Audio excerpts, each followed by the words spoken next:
बिस्मिल्लाहिर्रहमानिर्रहीम। अस्सलामु अलैकुम वरहमतुल्लाहि वबरकातुहू।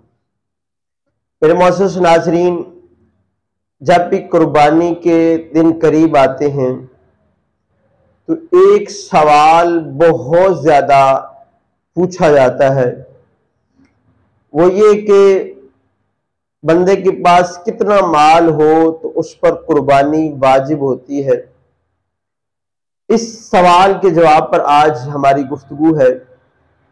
और दूसरा एक सवाल ये भी शामिल करेंगे कि अगर घर में 3-4 भाई मिलकर क्या वो एक कुर्बानी कर सकते हैं या नहीं।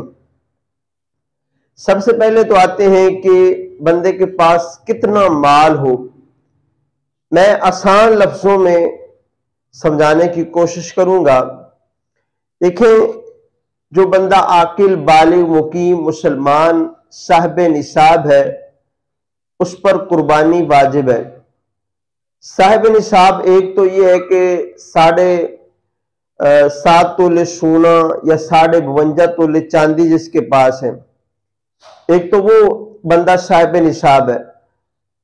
लेकिन अगर किसी के पास इतना सोना भी नहीं है, चांदी भी नहीं है, लेकिन उसके पास 52.5 तोले चांदी की रकम के बराबर माल तजारत है, या उसकी जरूरियात जिंदगी से हटकर उसके पास घर में इतना सामान है कि जो उसकी जरूरत में नहीं आता, तो उन सारी चीजों का हिसाब लगाना पड़ेगा।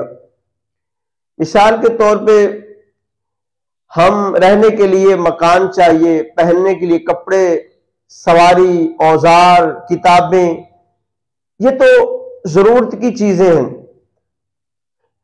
हम अपने घरों के अंदर गौर करते हैं तो बहुत सारी ऐसी चीजें होती हैं जो हमारी जरूरियात जिंदगी से जायद होती हैं और साल हर साल हम उसको इस्तेमाल भी नहीं करते।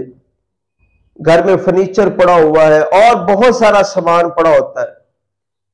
अगर किसी के पास सोना चांदी तो नहीं है, लेकिन इतना सामान उसके पास है कि उस सामान की कीमत का हिसाब लगाया जाए तो वो उतनी रकम बन जाती है जितनी 52.5 तोले चांदी की कीमत होती है, तो उस बंदे पर कुर्बानी वाजिब है।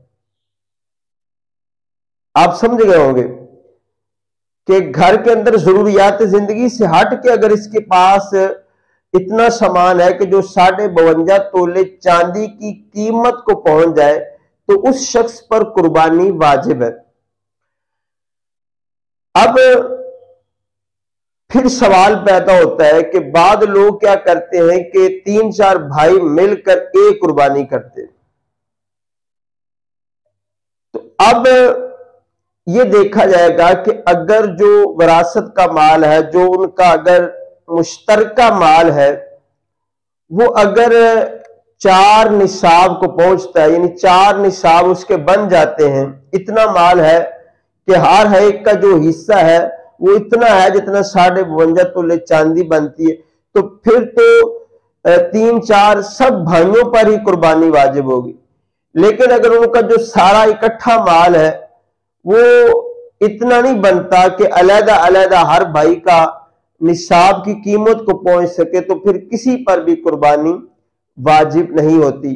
तो मेरे मुहतरम भाइयों, कुर्बानी के मसाइल जानने के लिए आप हमारे इस चैनल को जरूर सब्सक्राइब फरमा दीजिए। इंशाल्लाह बड़ी तफसील के साथ आपकी खिदमत में लेके आता रहूंगा। आप भी कोई कुर्बानी के हवाले से पूछना चाहें तो जरूर कमेंट्स में बताइएगा। जज़ाकल्लाह खैर।